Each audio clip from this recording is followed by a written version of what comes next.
dari jamaah Ikhwan. Bagaimana menyikapi seorang wanita yang mempunyai luka pengasuhan dari orang tuanya, terutama ibunya, sehingga di dalam pernikahan sang istri lebih menggunakan ibunya daripada suaminya, dan beberapa keputusan suami sering terhadang karena sang istri lebih taat tanda kutip kepada ibunya. Dalam beberapa kesempatan sang istri menjadikan suaminya tanda kutip pelampiasan apabila ada masalah dengan ibunya. Pertanyaannya itu ada dua. Yang pertama, bagaimana sikap suami yang harus dilakukan, dan yang kedua, ketika wanita punya luka pengasuhan, lebih utama menyembuhkan lukanya dulu atau tetap menikah saja. Ketika ada orang yang punya luka batin, terkena luka batinnya itu cukup serius, sembuhkan itu dulu. Jangan dulu menikah, baik laki-laki atau perempuan. Ya, karena sejatinya dalam hukum fikih pernikahan, orang yang seperti itu masuk dalam kategori haram menikah. Itu ya. Jadi kalau kita punya luka batin, sembuhkan itu dulu. Jadi pernikahan dia itu menimbulkan kemudaratan, bukan hal yang akan didapat itu besar. Apalagi kalau ternyata luka batin itu berasal dari orang tua. Orang tua yang membiarkan anaknya punya luka batin selama anaknya belum sembuh, maka jaya dosanya itu terus mengalir. Jadi ini buat kita pelajaran, jangan menuduh orang lain. Kalau kita akan jadi orang tua, jangan jadi orang tua yang toksik. Karena kalau anak kita udah punya luka batin, nyembuhinnya berarti gitu. Pengalaman AA ngadepin yang luka batin kayak gitu, apalagi perempuan ya. Karena saya ada juga laki-laki yang kadang-kadang kalau kita sesi fisioterapi itu nggak bisa full. Kalau laki-laki apa bisa kita pegang, gitu kan? Perempuan gimana? Karena kita tahunya juga paksa kita pakai samaan, tapi tetap untuk area tertentu kita juga tidak mungkin bisa gitu. Sementara jarang ya meroki perempuan, terus juga yang memahami konsep-konsep psikologi karena ini.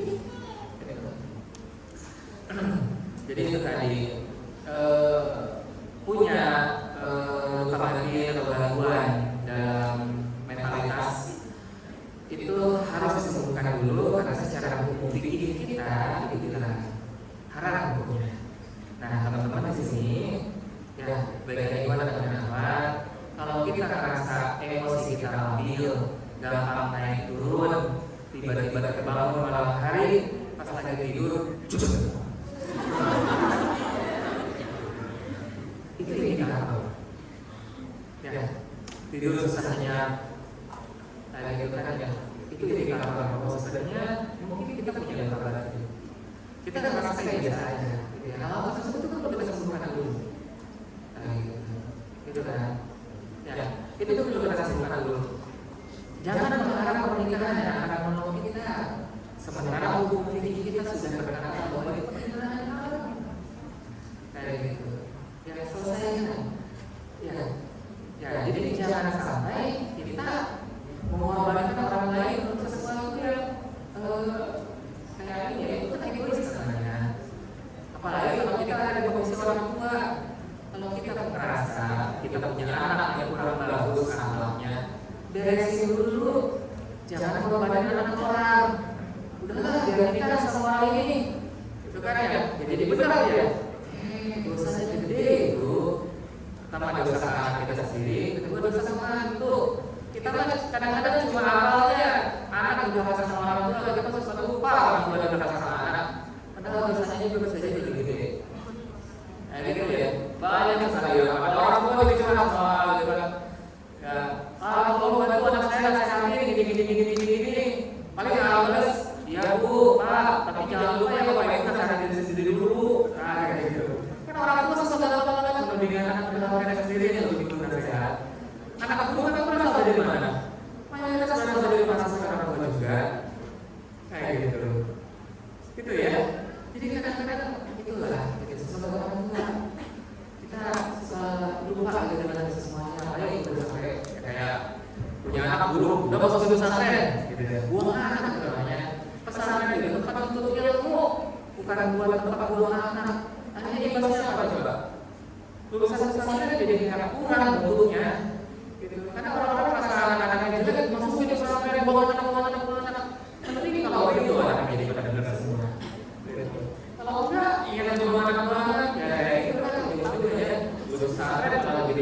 lagi. Banyak terjadi seperti itu, banyak.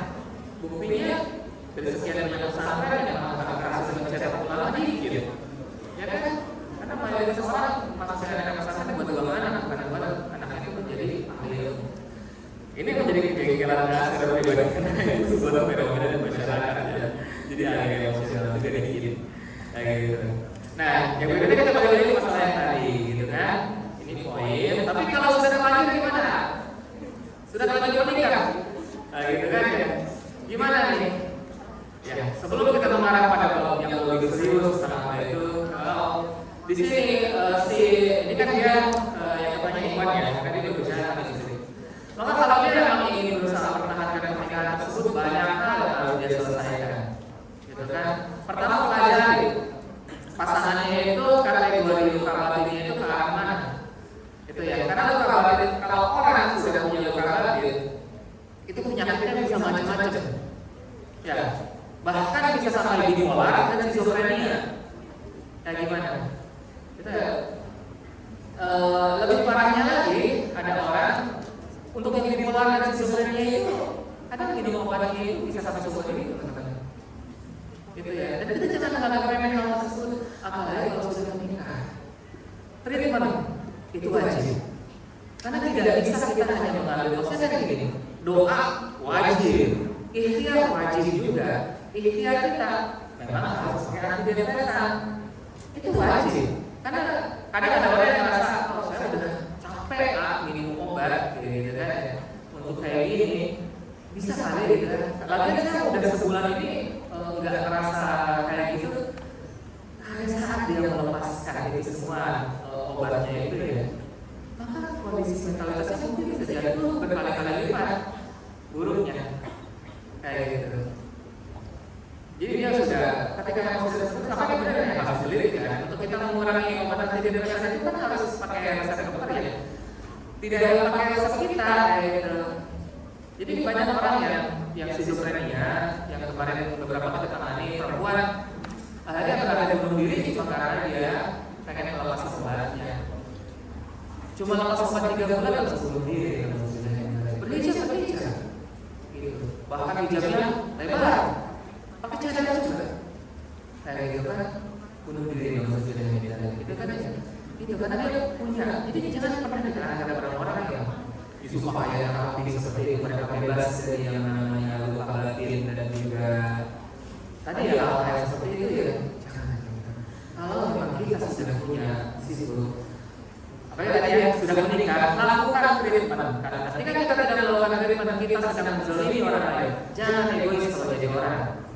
Itu kan, jangan kita cuma pengen enak di kita aja. Siapa mau itu, baik laki-laki atau perempuan, itu kan ya. Kalau memang pengen keluar dari zona itu, lakukan perawatan. Dan kalau yang butuh obat, maka berobatkan. Kayak gitu kan ya. Di sini ada sampaikan, bukan berarti kita meremehkan iman dan takwa, tidak. Tetapi karena memang dimensi ikhtiarnya itu beda. Gitu. Orang sakit yang berobat, gitu kan? Ya, orang sakit yang berobat, kayak gitu. Ya, misalnya kita demam, ya demamnya parah, udah saya tahajud aja. Tidak mau tekstual, ya mau sesoleh apapun juga, kalau yang memang butuh berobat berobat. Dan tadi ya penyakit yang seperti itu sedang butuh obat. Berobatlah, nah gitu kan ya. Di rupiah aja apakah cukup lah? Ya, teman-teman permasalahan rupiah atau tidak, iblis itu, jin, hanya mampu untuk menambah para penyakit kita, bukan menyebabkan. Ya, itu udah punya penyakit nih, penyakit hati gitu misalnya, udah punya pendengki. Iblis itu sampai dibuat, gitu ya. Jadi paling dengki gitu kan, jadinya jadi paling dengki. Nambah lagi gitu. Atau kita punya penyakit kanker gitu kan, nggak berobat, nambah lagi sama jin, ditambah lagi penyakitnya dan sebagainya. Tapi kalau menyebabkan apa tidak? Ya, termasuk penyakit-penyakit yang lain juga sama. Nah itu juga bab mental, coba arahkan ke sana karena nanti tahajud merapihkan hati betul-betul. Itu kan ya. Al-Quran menenangkan jiwa betul untuk orang normal. Kalau orang yang sudah punya bakat seperti itu, efeknya paling hanya beberapa menit saja. Karena orang yang seperti ini mah tidak lagi berbicara pun. Kalau orang normal itu kan memang ada yang mood swing, ada ya, kayak gitu kan. Jadi lagi gabut nih, bawa kayak marah-marah aja, kalau lagi dapat gitu kan. Tapi kalau yang seperti itu enggak. Ketika saat ini dia bahagia, saat ini dia pakai marah muncul. Orang bipolar kayak gitu, namanya juga bipolar. Kutub emosinya tuh ada dua, banyak gitu kan. Gitu. Makanya ada juga sambil ketawa, sambil menjolimi orang. Iya, ya sambil bunuh gitu. Namanya juga bipolar, gitu ya. Selama masih bisa diobati, tapi kali ini dia masih dalam tahap wajar kok. Teman-teman jangan meremehkan, jangan nunggu sampai parah. Justru mumpung masih mungkin, ya justru kalau masih sederhana ya, mungkin bisa jadi obatnya masih bisa dikurangi. Tapi tetap harus dulu supaya sistem sarafnya itu stabil. Itu kan nanti kalau udah stabil, sudah biasa dengan semuanya, nanti datang lagi ke dokter, kurangi dikit-dikit sampai kemudian dia selesai. Ada orang yang bisa sembuh? Ada. Itu kan ada. Ada yang sembuhnya cuma, ada yang sembuh tapi tetap harus berobat? Ada. Ikutin aja prosesnya berdasarkan daya. Jadi saya menyarankan itu. Jadi jangan cuma kita tadi ya ada bab pembahasan agama di mana memang itu dimensinya, tapi ada bab pembahasan medis memang itu ada dimensinya. Mau sesuai apapun orang, kalau disuruh menyembuhkan kanker itu udah beda wilayahnya. Dan itu kan misalnya kita berfobian gitu kan, ini rupiah kenapa jin apa yang masuk gaji Ustaz, kanker stadium 4. Ya gitu dong. Gitu ya. Nah, teman-teman kayak gitu juga sama sekali. Kalau ada masalah di bawah itu selesaikan dulu. Itu kan ya.